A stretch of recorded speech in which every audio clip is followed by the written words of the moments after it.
কোনো প্রকার ভিসা জটিলতা ছাড়াই কিভাবে বাজেটের মধ্যে নতুন একটি দেশ ঘুরে আসতে পারবেন, 7 দিন কোথায় ঘুরবেন, কোথায় থাকবেন, সব থাকছে এই ভিডিওতে। এটা হচ্ছে বাংলাদেশ থেকে খুব কাছের, 2 ঘন্টার মধ্যে পৌঁছে যাওয়া যায় এমন দেশ নেপাল, যা কিছুদিন আগেও অনেক অস্থিতিশীল থাকলেও এখন ঘুরতে যাওয়ার জন্য আগের মতোই সেফ। আগেই বলে রাখি, আমি এই পুরো ট্রিপটাই সাপোর্ট নিয়েছিলাম ঘুরিং ফিরিং নামের একটা এজেন্সি থেকে, যারা অন্য সব এজেন্সির মতো কমন কিছু প্যাকেজ অফার করে না। আপনার রিকোয়ারমেন্ট অনুযায়ী তারা প্যাকেজ সাজিয়ে দেয়, আর পুরো নেপালের মোটামুটি সব লোকেশনেই তারা ট্যুর প্ল্যান করে থাকে। সাধারণত এর বিমান ভাড়া 30 থেকে 40 হাজার টাকার মধ্যেই হয়ে থাকে এবং বাংলাদেশ থেকে নেপালের কাঠমান্ডু এয়ারপোর্টে পৌঁছাতে সময় লেগে থাকে আনুমানিক 1.5 ঘন্টা থেকে 1 ঘন্টা 45 মিনিট। এয়ারপোর্টে ঢোকার সময় অন অ্যারাইভাল ভিসা ফর্ম দেখাতে হয়, যেটা আপনারা দেশ থেকে ফিল আপ করে আনতে পারেন অথবা এখানে এসেও করতে পারেন। আর এয়ারপোর্ট পিক এন্ড ড্রপ এজেন্সির সব প্যাকেজে ইনক্লুড থাকে। থাকার জন্য চলে আসতে পারেন থামেল শহরে। এখানে বাজেটের মধ্যে প্রচুর হোটেল পাবেন। আমি আমার বাজেট এবং ইচ্ছে মতো এক এক দিন এক এক হোটেলে ছিলাম, তবে ট্রাই করবেন আসার আগেই এগুলো বুকিং করে আসতে,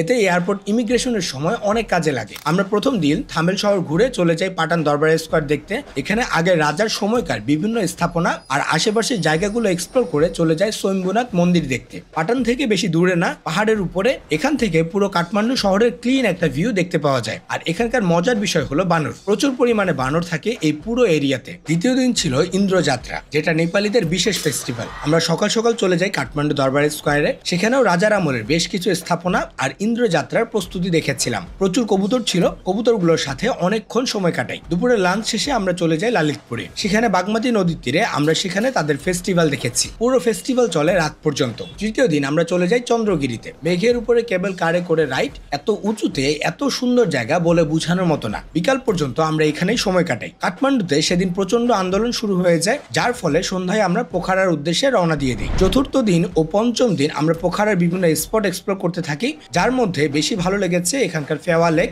স্পেশালি এর সকালের ভিউটা, আর পাহাড়ের অনেক উঁচুতে থাকা সারাংকোট। পুরো পোখারা শহর দেখা যায় এখান থেকে। এছাড়াও এখানকার ডেভিস ফলস, গুপ্তেশ্বর গুহার মতো আরো কয়েকটা সুন্দর স্পট আছে। বানজি প্যারাগ্লাইডিং এর মতো অ্যাডভেঞ্চার করার সুযোগও আছে। আপনারা আপনাদের নিজেদের ইচ্ছে মতো এবং বাজেট অনুযায়ী প্ল্যান তৈরি করে নিতে পারেন। যদিও এখানেও আন্দোলনের কারণে অনেক স্পট বন্ধ হয়ে যাওয়ার কারণে খুব একটা মন ভরে ঘুরতে পারিনি। ষষ্ঠ দিন আমরা থামেলে চলে আসি, তবে এবার এজেন্সি থেকে যে হোটেল দেওয়া হয়েছিল সেটা ছিল 3 স্টার মানের। সুন্দর গোছানো, অনেক বড় সড়ো রুম, ইন্টেরিয়র এবং অ্যাটাচ ওয়াশরুম সহ আদার্স ফ্যাসিলিটিও অনেক ভালো ছিল। আর সাথে অবশ্য ছিল কমপ্লিমেন্টারি ব্রেকফাস্ট। তাদের হোটেল সিলেকশন ছিল 10-এ 10। এখান থেকে আশেপাশের আরো কিছু স্পট যেমন বাগমতী নদীর বের হওয়ার পয়েন্ট, আর সেখান থেকে নেপালে আরেকটি হিস্টোরিক্যাল প্লেস কান্তিপুর ঘুরে আসি। কারফিউ ছিল বলে আমরা খুব একটা ঘুরতে পারিনি। এবং সর্বশেষ দিন অর্থাৎ সপ্তম দিন আমরা ভক্তপুরের উদ্দেশ্যে বের হয়ে যাই। কারফিউ এবং অন্যান্য সীমাবদ্ধতার কারণে আমাদের ঘোরাঘুরিরও অনেক সমস্যা হয় এবং সেদিন আমরা ভক্তপুর শহর এবং ভক্তপুর দরবার স্কোয়ার ঘুরে ফিরে শেষ করি আমাদের 7 দিনের নেপাল ট্রিপ। প্রথমে আমাদের ট্রিপ প্ল্যান ছিল 6 দিনের, পরে এজেন্সির অফারে তা বাড়িয়ে 7 দিন করে নেই। ওনাদের এখানে অবশ্য 3 দিন থেকে 14 দিনের 100+ প্যাকেজ আছে।